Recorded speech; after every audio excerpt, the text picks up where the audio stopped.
We don't usually take the time to share announcements during our morning sermons, but I want to just give you a couple just to bring you up to speed what's going on in our church family. The first one has to do with Pastor Bill and one of our newer members, John Jenks. They are traveling together in central New York, visiting a place called Camp Bayuca, where leaders from 4 different churches are gathered to listen to the teaching seminars of John. John is the president of Baptist Church Planners. They have their home office here in our area in Grafton. John and his wife Jennifer have come to our church in the last year, and they live relatively close to the church and have just jumped right in and become very active members. And so we are trying to get behind them and their ministry and encourage churches by encouraging John. And so one of the ways that we want to do that is to be able to travel with John on the weeks or weekends when his wife Jennifer cannot be with him for one reason or another. We have asked some of the men of our church to go with him, to encourage him, to support him, to get to know him and see his ministry firsthand. And then our brothers and sisters in Christ and those other churches that and ministries that stretch from California to New Jersey and many points in between. So I encourage you to get to know the Jenks and to pray for their ministry and pray for a safe return for both Pastor Bill and John as they come back, probably Sunday night, as they make their way back to Ohio. And then the second announcement has to do with a young man who's grown up here at Camden. His name is JJ, or Jonathan Cerrone. JJ is the youngest of 4 children, and he has accepted a full-time law enforcement position in a town in South Carolina not far from Hilton Head.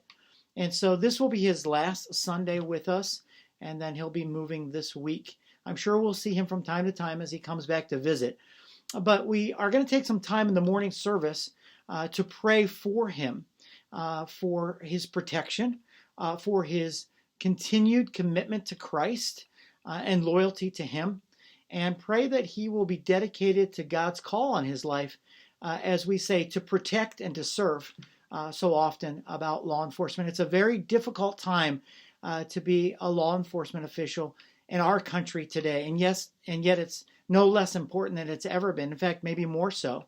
And so we've asked 3 of the men in our church, one who's retired law enforcement and 2 who are active, to come and to pray for him and to pray with him, and really to commit to praying for him for many, many years to come. And so if you would pray for and root for, from a distance, JJ Cerrone for those 3 things: his continued commitment to Christ, dedication to his duty to protect and serve, and asking God to protect him from all kinds of hazards and to keep him safe. And he takes our hearts with him as he goes, as so many other people do who the Lord calls to other places. We love him, and we're so glad to see God's hand on him and leading him to serve. Well, I'm going to ask you to take your Bibles and turn to the book of Acts, Acts chapter 17. We're going to be looking at verses 16 through 21, just a few verses, and my goal is to allow the Lord to use me to, as I would say, set the table for Pastor Bill for next Sunday as he preaches a resurrection sermon on what we call Easter Sunday.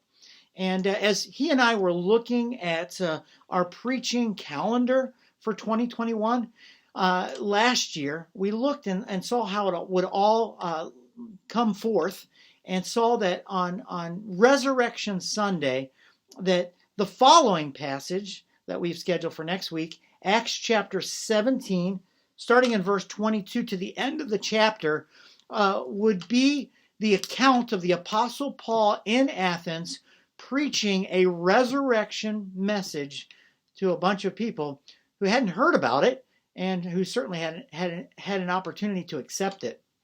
So we just really felt like that was the leading of the Lord.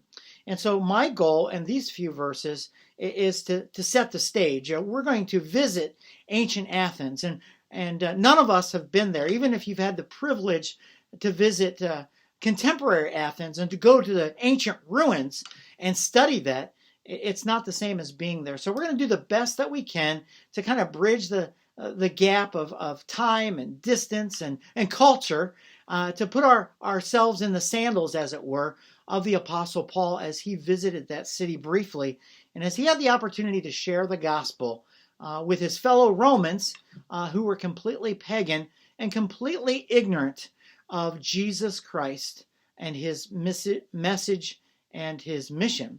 And so, to begin with, I want to give you a brief tour of ancient Athens.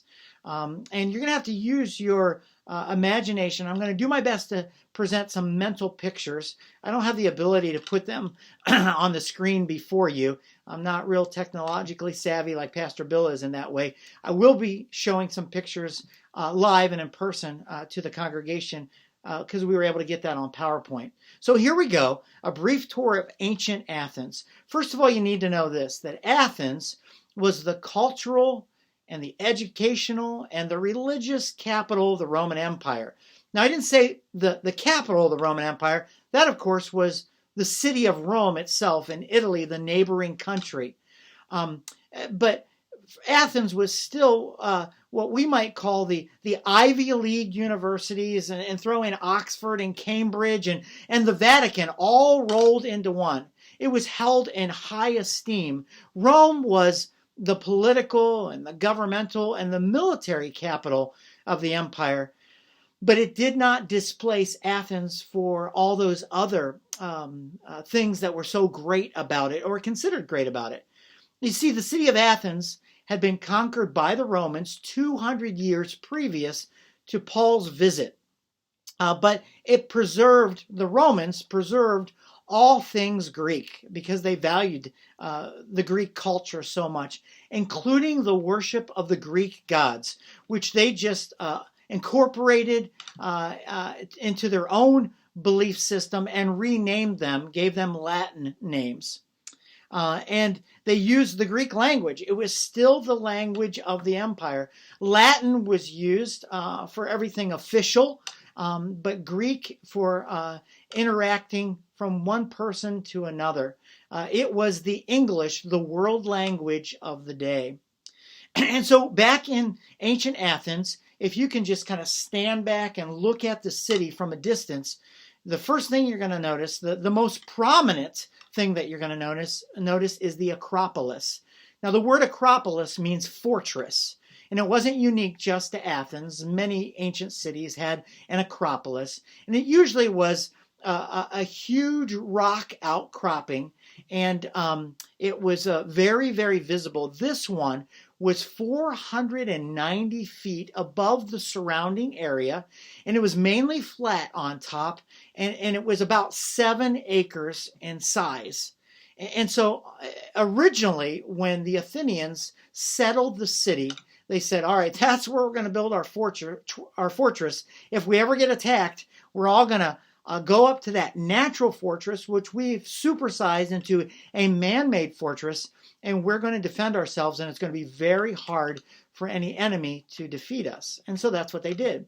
But over time, they decided that they were going to build the most sacred, the most important structures on that Acropolis. And of course, that was what we call today the Parthenon. The Parthenon was a temple, and it was surrounded by these stone columns, and it had a roof on it, and it's very prominent. It's very recognizable all over the world, and it's still, after 2,000 plus years, is still standing today, or at least what I might call the skeletal remains after all the wars and the bombings and everything like that. But it was dedicated, the Parthenon was, to the goddess Athena. That was the city was named after Athena, Athens, and it had been built 500 years prior, or almost 500 years prior to Paul's visit. And it still stood in all of its elegance and all of its beauty and all of its architectural wonder. It was in great shape those 500 years later.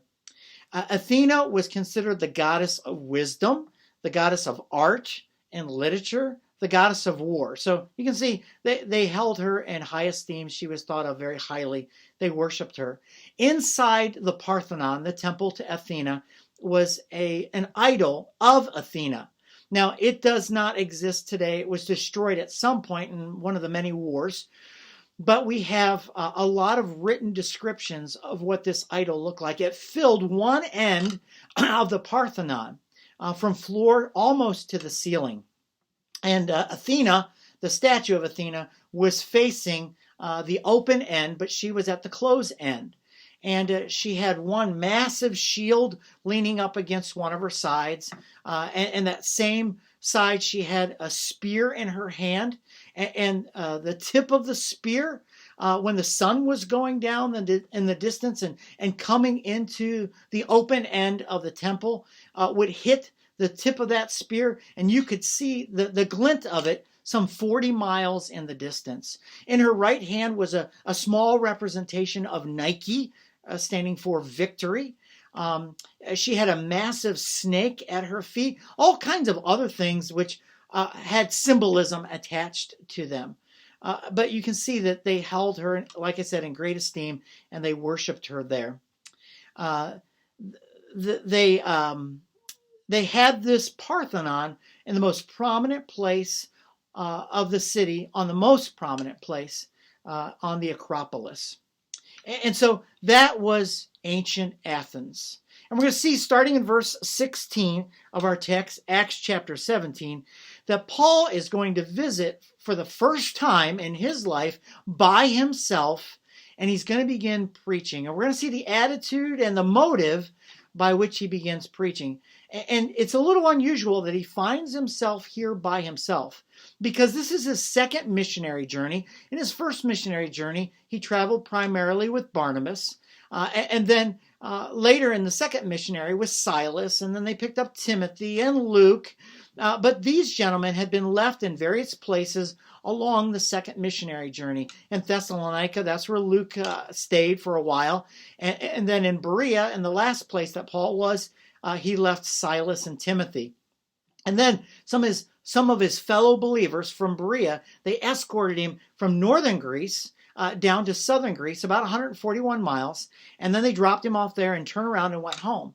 But before they left, he said, hey, listen, make sure you tell the men, Silas and Timothy in particular, to catch up with me down here in southern Greece. And in fact, that's what we find out in the very next chapter, that the next town that Paul goes to in southern Greece is Corinth, and that's where those men reunite with him. But before they get there, Paul is in Athens, and he's all by himself. But not really by himself. The Lord is with him, and he's actually in his element, and we'll be talking about that in just a few minutes. So let's look at our passage. In fact, I want to read the whole passage because it's so short, and then we'll look at three main points as we unpack it. Starting in verse 16, now while Paul was waiting for them, Silas and Timothy, at Athens, his spirit was provoked within him as he saw that the city was full of idols. So he reasoned in the synagogues with the Jews and the devout persons, and in the marketplace every day with those who happened to be there. Some of the Epicurean and Stoic philosophers also conversed with him. And some said, what does this babbler wish to say? Others said, he seems to be a preacher of foreign divinities, because he was preaching Jesus and the resurrection. And they took him and brought him to the Areopagus, saying, may we know what this new teaching is that you are presenting? For you bring some strange things to our ears. We wish to know, therefore, what these things mean. Now all the Athenians and the foreigners who lived there would spend their time in nothing except telling or hearing something new. We're going to stop there. And again, next week, the sermon is going to be unfolding and unpacking exactly what Paul said when he had an opportunity to speak to that august meeting at the Areopagus. So we begin with verse 16, Paul preaching from Propagation. Now, if you haven't had a chance to do that, I would encourage you to pause the video and print off a copy of the notes, because I've added there some of the things I've already shared about our brief tour in ancient Athens. and other fill-in-the-blank notes, and I think it will be very helpful. Preaching from provocation, that's number one. First of all, we see that Paul's spirit, number one, or letter A, was provoked. That's what the text says. His spirit was provoked within him as he first showed up in Athens, and he took a good long look around at this new place. That word provoked is interesting. It means that he was stirred inwardly with anger. It actually is used in the Greek language to describe an epileptic seizure, someone who's just out of control because of something going on inside of them. You know, it's interesting that the Apostle Peter writes his second letter, 2 Peter chapter 2, verses 7 and 8, and he talks about another righteous man, a man named Lot, who found himself in a foreign city, just like Paul did. And that city was the ancient city of Sodom. And Peter says that Lot, day after day, his spirit was vexed inside of himself. Why? Because of all the wickedness that he saw around him. He didn't like it. He didn't enjoy it. Other people said, oh, it's just what we do here in Sodom. But Lot never got used to it. Why? Because his heart was dedicated to the Lord. And there was this disconnect. These people loved their sin and practiced it openly. And Lot loved the Lord. And he wanted those people to turn from their sin. That was the case with Paul as well. His spirit was provoked. There was this righteous anger inside of him. Letter B tells us why. He had a spirit that was provoked by idol worship. Oh, that's what verse 16 says. He saw that the city was full of idols. Why was Paul so provoked with anger? Well, Paul was jealous for God. He realized that God deserved worship, man's only worship, his adoration, his glory was to be lifted up, not these worthless idols that were all around him. And so Paul was jealous for the one that he loved and the one that he knew rightly deserved all this attention, and all this attention was going to someone else. One commentator I read pointed out that jealousy is sometimes it's a very bad thing. When you and I are jealous for attention for ourselves, and because it's being given to somebody else, but we wrongly want it for ourselves. Well, God never wrongly wants attention because he's God. He's in a category all by himself. So his jealousy is always righteous. It's always correct. There's nothing sinful about it. And Paul had jealousy on behalf of God. The city was blatantly violating the very first and the second of the 10 Commandments, not to have any other gods before God, Jehovah God, and not to make any graven images. And yet they were all around. In fact, one ancient commentator said there were almost more idols in Athens than there were men. And the fact is true. It's estimated that the city only had about 10,000 people. Now, you remember Thessalonica, where Paul had visited 2 cities earlier. It's believed that that ancient city had about 200,000 people, and that was large for even ancient standards. But Athens was a mid-sized town, and yet it had 30,000 statues of gods. There were 3 times as many gods as there were people when Paul visited. You are more likely to run into a false god, a statue, an idol, than you were another human being, someone made out of flesh and blood. And what were these idols made out of? Well, again, you go to ancient sources and you find out that many of them were made out of stone, but also many were made out of marble, and then ivory, and then silver and gold. These people took their idolatry seriously, and they used all kinds of precious materials to create and fashion the likenesses of these gods and goddesses. Well, it's interesting that Paul got there, and his overwhelming emotion was not admiration. He didn't go around and say, oh, wow, I want to get out. You know, how when you were a kid and you traveled from state to state and you tried to find as many different license plates from as many different states, and you'd be competing with your brothers and sisters. And I've got 15. No, I've got 16. I've got 17. And you could have taken that little thing around with your card with 30,000. And Paul, oh, this is going to be just a fun game to go around. And I'll be able to tell all my friends, you know, I found half of them. And I would have found all of them, but I didn't have time to stay for very long. That wasn't Paul. That wasn't Paul saying, wow, look at the craftsmanship. Look at the sculpting ability. Look at the original, creative genius of these people and their artistic expressions. Paul did not come as a tourist to sightsee. He came as a messenger of the gospel to get the blind to see. And that's why his spirit was so provoked within him. So that's what we see in verse 16, preaching from provocation. And now hang on to that thought, because as we get to the conclusion, we want to appropriate the very things that we learned from Paul. When Paul said, follow me as I follow Christ, we want to do that. And not just Paul, all Christians and all Bible characters, wherever they displayed a Christ-like character, wherever they were God-honoring, we want to grab a hold of that. We want to incorporate that into our own lives, and we want to live it out as long as God gives us breath. And what Paul was expressing here, this angst, this feeling of spiritual yuck inside, this frustration, this anger at what he saw around him, people just divulging into idolatry, we need to have that same attitude. And so we'll talk about that as we conclude. Secondly, we see Paul preaching a person and an event. A person and an event. We see that in verses 17 and 18. And we begin with letter A. He's preaching a person and an event to God-fearers in the synagogue.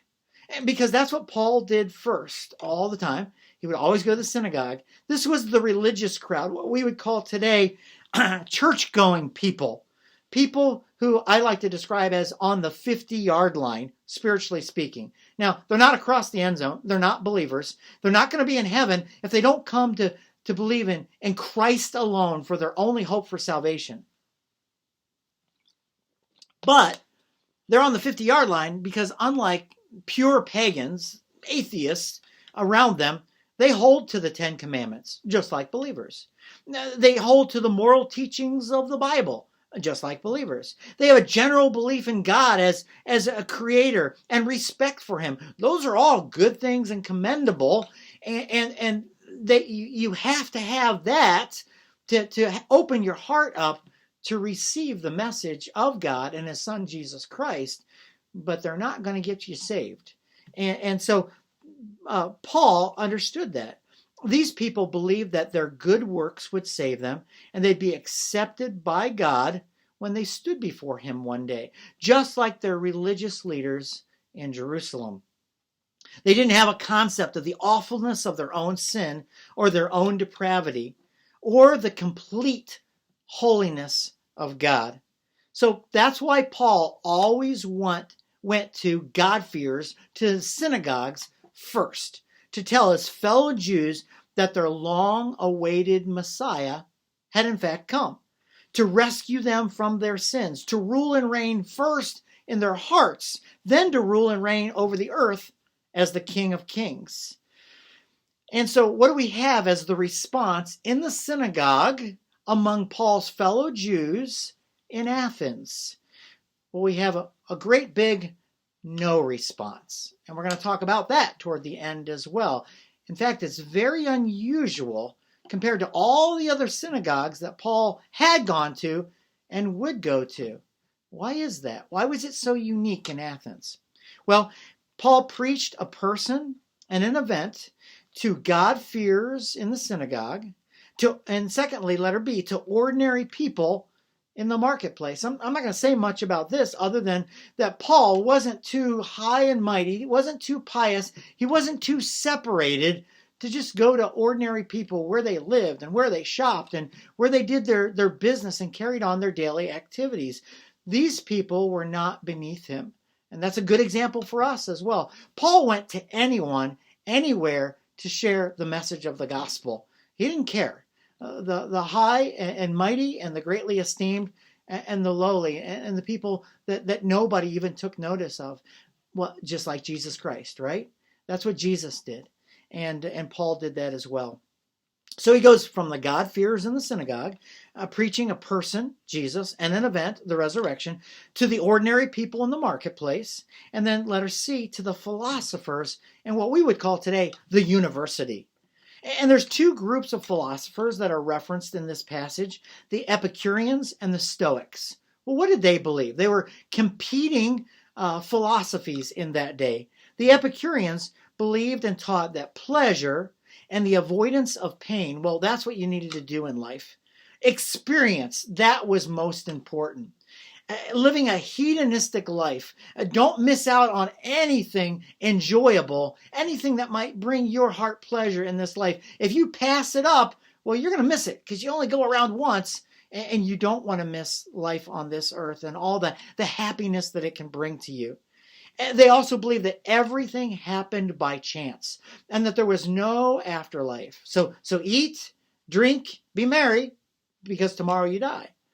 They were very atheistic. And I say atheistic instead of atheist because they did officially hold to a belief in the ancient gods, the Greek gods. They said, yes, they do exist. They were the ones that brought everything about here, and they still occupy the spiritual realm of life, but they are totally detached from human affairs. They don't care about us. They don't know anything about us. They're busy doing our thing. And so we can learn from them, and we can look to them. We can even worship them, but don't count on them. Just live life the way that you want to and get as much out of this life as you can, because you only get one go around. Well, that was the Epicureans. And then there was the Stoics. They believed in self-discipline and virtue and restraint, and they appealed to reason. Instead of being atheistic, they were pantheistic. They believed that nature was their God. God was in everything. Everything was God, and kind of a world soul, as I read the example of that. They believed in self-sufficiency, self-mastery, that there was a destiny that awaited you. So life wasn't just by chance. They were fatalistic as a result. There were things that were going to happen you had no control over. You just had to kind of keep a stiff upper lip, do your best, do your duty, and live for a higher standard, and then let fate take its course. They believed that suicide was a virtue, that it was the ultimate virtue. Their founder, the Epicureans' founder was a man named Epicurus. The founder of the Stoics was a man named Zeno. And what's the connection there? Well, he taught in the Stoa, so that's where we get Stoics. It was an area right there in Athens that was surrounded by colored columns, and that was the Stoa. And so you've got the Stoics and the Epicureans. And both of their founders, Zeno and Epicurus, taught about the same time as one another. They were contemporaries, 300 years before the time of Paul. And so that gives us kind of the two competing philosophies. I took some time there so you know that next week when you hear Paul's sermon and the specific things that he says, and he says so courageously to these very intimidating, very well-educated, very high thought of, very powerful people, he goes right to the heart of their false beliefs. He's not intimidated. And so I do want to point that out. He's not intimidated by these highly educated, world-renowned, greatly esteemed body of intellectual thinkers. This was the city who many years before had produced the likes of Socrates, who he trained, Plato, and then he trained Aristotle. Even if you don't know much about those names, you recognize them. They all came from Athens, and they all predated the time of Christ and the time of Paul. And Paul walks into the scene, and these men are hailed as wise men of the past. They were Greek prophets, so to speak. And Paul is going to challenge many of their teachings. Well, Paul, he walks on the scene, and who is he? Well, he's got his own credentials. He's a Pharisee of the Pharisees. That would be like us saying he graduated from the top of his class at the most prestigious school of Judaism. You remember he said that he was trained at the feet of Gamaliel, the most renowned teacher in Judaism. So when he walked into Athens and he saw all these people and the certificates on the wall and all the idols and all the temples and all the altars, he wasn't intimidated. You know what? This is all just, this is not only worship of all these false deities, but this is worship of man's attainment and man's intellectual ability. And where did man get any of his intellectual ability? Well, from God, who has the perfect intellectual ability. He is all-knowing, and his mind is not tainted by sin. Like the smartest man who's ever lived, the wisest man who's ever lived, still has a mind that is tainted by sin and can never compare to God. So Paul walks in, he's not intimidated, but they refer to him after they hear of him teaching in the synagogues and in the marketplace, and they start interacting with him in some of those public places. Some of them refer to him as a babbler. That's what my Bible translates that Greek word to. Well, the ancient Greek word is literally a seed picker. Why were they calling him a seed picker? Well, that was a word picture for a bird that would be, going around on the ground, picking at seeds a little bit here, a little bit there. That was their way to say that he was picking up seeds of truth here and there. He didn't have any original ideas of his own. He was merely a parrot of others who had gone before him. And so the word would evolve and be used to describe other things as well. A beggar or a vagrant who would scrounge around on the ground for scraps of food to feed himself. And they said, you are the intellectual, philosophical equivalent of a seed picker, of a beggar. And so we're not really impressed with you, but you have some new ideas. Some new ideas that we've never heard of before, even among your Jewish brothers. The ideas that you're introducing to them are brand new to them. And so we at least want to give you a hearing, because that was really important to them. They loved all the new ideas, and the writer of Acts, Luke, talks about that in the last verse in our passage, verse 21. So they invited him to the Areopagus. Now, it's important to know that they invited him. Unlike so many of the other places that he went, he was seized and dragged before religious leaders, before the officials, the magistrates of the city, because the Jews were jealous of him and people were coming after him, and he was becoming more popular than them, or because the pagans were losing business because people stopped worshiping the false gods and buying the little likenesses of their idols, and so he hit them right in their wallet. And so it would be the Jews, it'd be the Gentiles that would start violently grabbing a hold of Paul and threatening to pull him apart and do all kinds of harm to him, and thrusting in front of the leaders who would sometimes physically abuse him. But that's not what happened in Athens. And at first glance, it seems like a really good thing. But we'll talk about that in a moment. They take him to the Areopagus. Now, what's the Areopagus?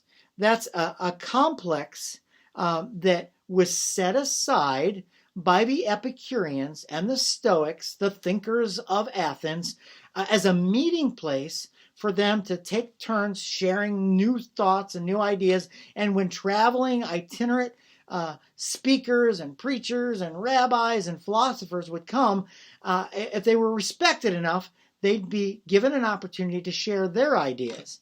And the men would sit there and rub their chin and listen and contemplate these new ideas. So it was called the Court of the Areopagus.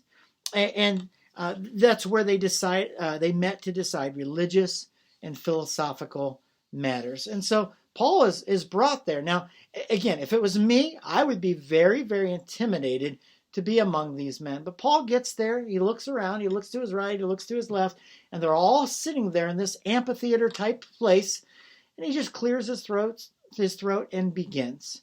He's full of confidence, not in himself or his ability or even his Pharisaical religious training, but He's confident in the person of Jesus Christ and in the message of Jesus Christ and in the work of Jesus Christ. And that was his message. It didn't matter if he was talking to fellow Jews, God-fearers, or if he was talking to people in the marketplace, or if he was talking to people who are highly educated. He spoke the same gospel to them. Now, he might use different words and different illustrations, and he certainly did that. He always took into account his audience and gave appropriate illustrations so that he could take them where they were to where they needed to be. And that's exactly what you're going to see next week when we look at the next part of the passage. But he always shared with them Christ and him crucified and him risen from the dead.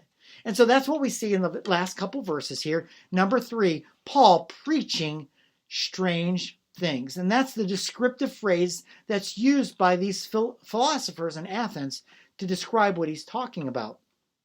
Preaching strange things, letter A new teaching to these people. That's what they describe. In verse 18, it says that he was preaching Jesus and the resurrection. Well, they seem to interpret, based upon what they said and their use of the Greek language as Luke quotes them, that they were mistaking Jesus and the resurrection for Jesus as a male deity and the resurrection for the pronunciation of a Greek term, Anastasia, a female deity. So you've got the male and the female counterpart. They go together like so many other gods and goddesses among the polytheistic ancient thinkers. And so that's what they were thinking about. They couldn't conceive of the concept of the resurrection. That's how pagan they were. That's how depraved they were. They could only conceive of pagan ideas of God. They worshiped gods with idols to represent them, of not only personalities, but as we read in ancient Greek mythology, there would be idols to represent ideas like shame, or like anger, or like hatred, or like love. There was the god of love, and the god of this, and the god of that, but then there were these more vague kinds of gods or deities that they didn't give necessarily a name to or a personality to, just an emotional description. And so that's what they assume that Paul was teaching. You've got Jesus, the male God, and you've got the God of resurrection, the female or the idea God. And so what's this all about? They go together like a team. Well, one such commentator that I read, a famous preacher from the past, G. Campbell Morgan, said, think of the fitness of it. It was the gospel for a dead city, Jesus and the resurrection. So Paul, he knew exactly what his sermon was going to be about. These people, they need to know about a God who did die, but who rose from the dead and is alive today. Unlike their gods, they're worshiping dead idols that they talk to and pray to and try to seek help from. But those gods are either, they believe, totally detached, or they can't communicate with them. And their fate is already decided as people. So Paul preached these strange things, a new teaching to these people, Jesus and the resurrection, and an old pastime of these people. What was that? Well, for them, it was hearing just new ideas all the time. It was a mere hobby for the Athenians. So Paul gets an opportunity to preach. Can you imagine that? Well, and preachers, they long for opportunities like that. Oh, wow, I've been invited to the United States Congress and to speak to a joint session of Congress. And they say, we want you to be there in your role as a pastor and share with us what the country needs to hear the most and the leaders of the country. Wow, any gospel preaching pastor would love that opportunity. Get up there, pray your heart out beforehand, ask people to pray for you, and preach the clearest, best gospel message you ever have, and ask God to do a work in the hearts of the leaders of your land. Maybe you get invited to the White House to speak to the president, and the same opportunity. Well, that was Paul. And you imagine how incredible it was. But the hearts of the people and the attitude that they had as they were listening to the greatest apostle who ever lived, the apostle of Jesus Christ to the Gentiles, he was one sent to them from God to give them the message of truth. And they were looking at it totally different than how Paul was presenting it. He was thinking, this is the chance of a lifetime, not just for me, but for them. God is laying it all out for them. Their generation, they are being visited by God and by the truth of God and the message of his son, Jesus Christ. This is the moment. And they don't want to miss it. And God's going to hold them account for hearing this truth. But these individuals, they were there, and it was just another intellectual exercise. Their hobby. Well, we got a new speaker here today. And this pluralistic society, the Athenians did not hold to absolute truth. It sounds familiar, doesn't it? It sounds like the United States of America today. Oh, they might have a token gospel preacher or Christian speak on this show or that show. But he and his message is not going to be given any more esteem or weight or honor than the next person or the next person. And it's just lumped in with all the craziness that is out there. And that was ancient Athens. They believed in everything and nothing at the same time. And you know what's really sad, and I told you this at the beginning of the sermon, that we're going to kind of bring this back around.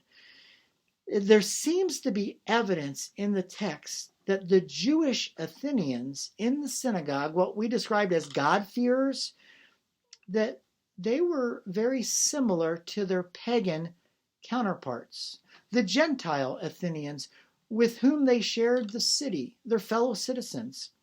You see, unlike the cities that Paul visited before Athens and after Athens, when he would go to his fellow Jews, either in the synagogue or at a meeting place where they had prayer, it was always the same. You'd have some people whose hearts God had prepared who would realize that their Messiah had come and they would believe in Jesus.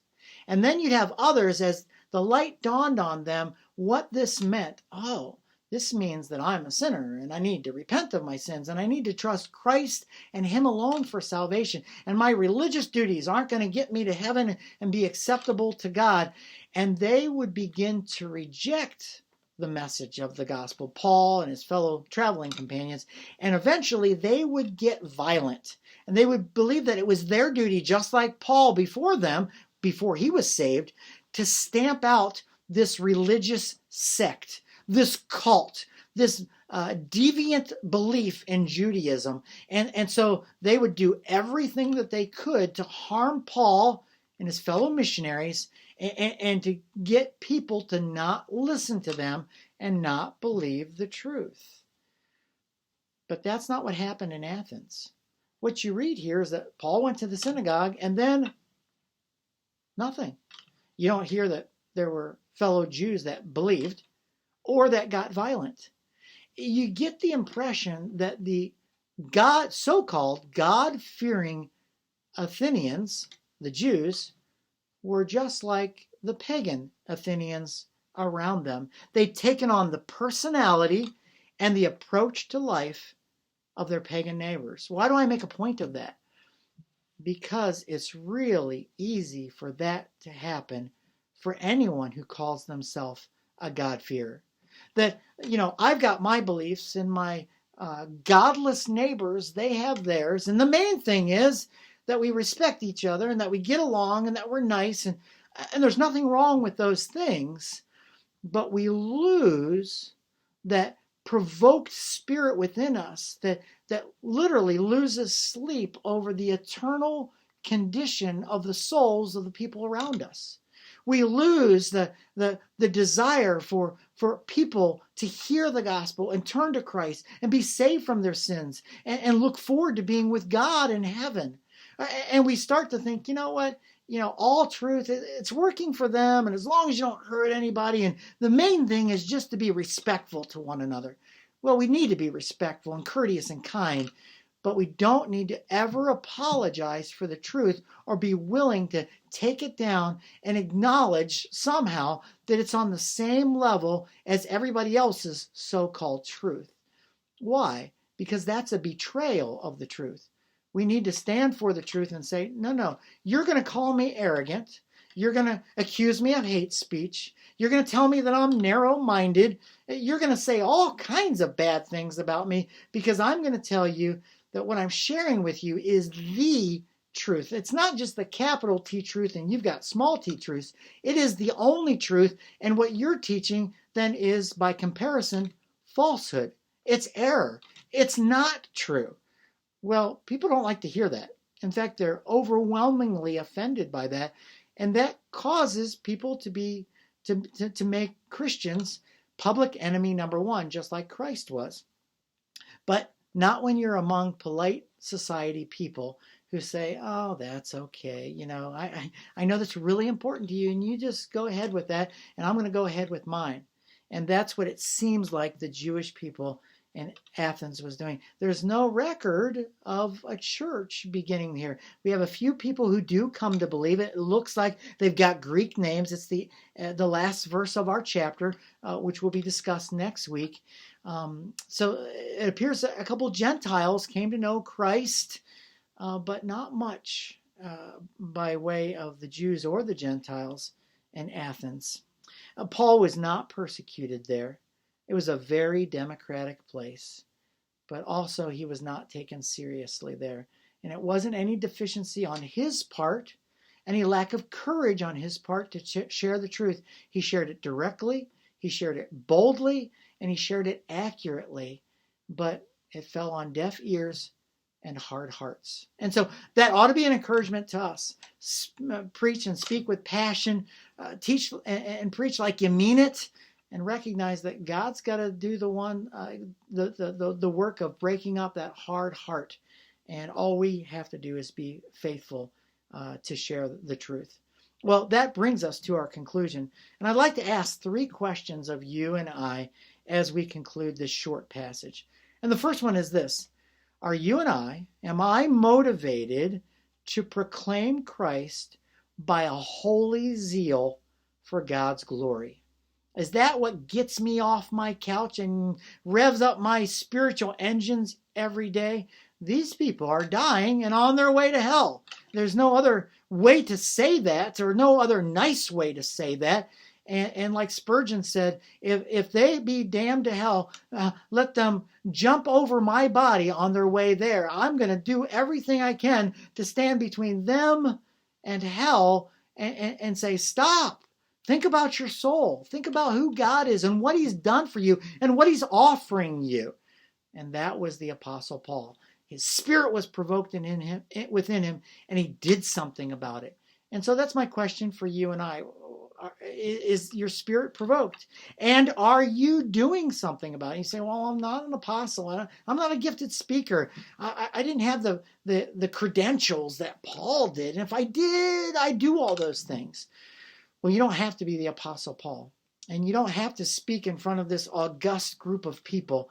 You just need to be faithful to share the gospel in your world, among people that you come in contact with, using the illustrations that God puts in your mind and on your heart to connect them and their world and their thinking with the truth of the gospel. Just be faithful and be motivated, be worked up to think, wow, I need to do something. God is calling me to do something. Not my pastor here with this person. He's calling me. I'm here now. I have a relationship with them. I'm rubbing shoulders. I'm sharing space. And they're going to hear from me some way, somehow. They're going to hear the gospel. That's question number 1. Am I motivated to proclaim Christ by a holy zeal for God's glory? Number 2, do I proclaim Christ, the God-man, who rose from the dead and still lives today?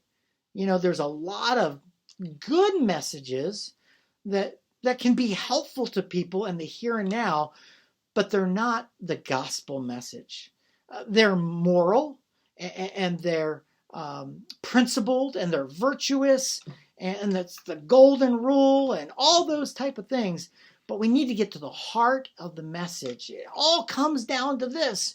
you don't have a relationship with the God of the universe, the Creator, through his Son, Jesus Christ, the only way anyone can ever have a relationship with him. And that's a problem. And we need to discuss it. And I'm your friend, and I love you. And I want to share with you who Jesus is and what Jesus has done and what he's offering you. You need to receive it. You need to believe it. You need to respond to his offer of a free gift of salvation. So that's number 2. Do I proclaim Christ, the God-man, who rose from the dead and still lives today? And number 3, and finally, am I willing to proclaim what is considered strange to most people because it's the truth? And that takes a little bit of courage, doesn't it? Because the same gospel message that used to be so respected in our culture for so many years went from being respected to kind of outdated in the minds of most people, to strange, and now downright rejected. It's considered harmful and hateful and bad for the country and bad for people to believe that stuff. It's so intolerant and it's so narrow-minded and it's so wrong-headed. And then we have to step in and say, you know what? The culture has changed, but the message hasn't changed. Not only has the message not changed, but the one that the message comes from, God himself and his Son, Jesus Christ, they haven't changed. And so we've got to adjust to him. God remains the same. He's the same yesterday, today, and forever. It's people who are fickle, and things become popular and then unpopular, accepted and received, and then rejected from one generation to another. But God stays on the throne, and his ways are always true and right and eternally fixed in the heavens. And our confidence needs to come in that. And so what do we see for true dedicated believers all throughout church history? We see them preaching the truth of the gospel when they're being applauded, and they're being thanked, and they're being elevated, and when they're having rotten fruit thrown at them, and when the rotten fruit is being replaced with something more harmful, sticks and stones, or they go the full distance and say, no, we're not just going to hurt you, we're going to kill you. And so faithful Christians have said, you know what? I can't control the response. Sometimes I'm in Thessalonica, and sometimes I'm in Berea, and sometimes I find myself in Athens. But I'm going to share the same gospel the same time. You know, it's interesting too. One of the commentators pointed this out as well, that even though Paul was so violently angry on the inside because he was offended for God, and rightfully so, as he spoke to his hearers, that anger didn't come out. Now, his boldness did. He spoke very directly to them. Like I said, he was unapologetic. But he wasn't cruel and mean and unnecessarily rude to them. He just said, hey, listen, this is God, and this is you, and there's this great big gap. And I want to be a faithful messenger to tell you the truth. The hard truth, but the truth nonetheless. But he didn't come across as, you know what, you guys are all going to hell, and you know what, you deserve that, and I'm happy about it too. That wasn't Paul, ever. In fact, just the opposite. We read what he says in Romans. He says, you know, as far as my fellow Jews, if I could forfeit my salvation so that they could be given my salvation and to go to heaven and be forgiven, I would do it in a heartbeat. But I know that's not how that works. But I would do it if I could. And to Gentiles, he says, you know what? I'm going to be all things to all men. And I'm willing to suffer and be shipwrecked and beaten for the Gentiles. Why? Because I have a responsibility to them. I am a debtor to them, to Christ, and to them to preach the gospel. I owe them the gospel, and I owe Christ the payment of sharing the gospel with them. So Paul did not hate sinners, and he didn't despise them even for their sin that was so offensive to him. And so I just want to point out that distinction, and I was thankful for it being pointed out to me in my study. I want to be provoked in my spirit as I look around and say, this isn't right. And something needs to be done about this. And I'm going to speak up and speak out, but I'm going to do it lovingly, and I'm going to do it gently, and I'm going to do it unapologetically. Firm, but gentle. That was Jesus. That was the apostles, and it needs to be us as well. And so as we think about this passage, we think about the title of my sermon, and that is this: Preaching Jesus and the Resurrection. That should be our lives, and as I like to say, it should be on our lips. And we should be praying, Lord, give me opportunities, and open my eyes to those opportunities, and then give me the courage and the boldness to take those opportunities. Lord, I know when I get to heaven and I stand before you, if I have any regrets, it will be that I didn't take more of the opportunities that you gave me. And so we want to have as few of those as possible. We want to hear, well done, good and faithful servant, in that place, with those people, under those circumstances. Oh, well done there. Well done with them. Well done at that time. And I believe that we can hear that.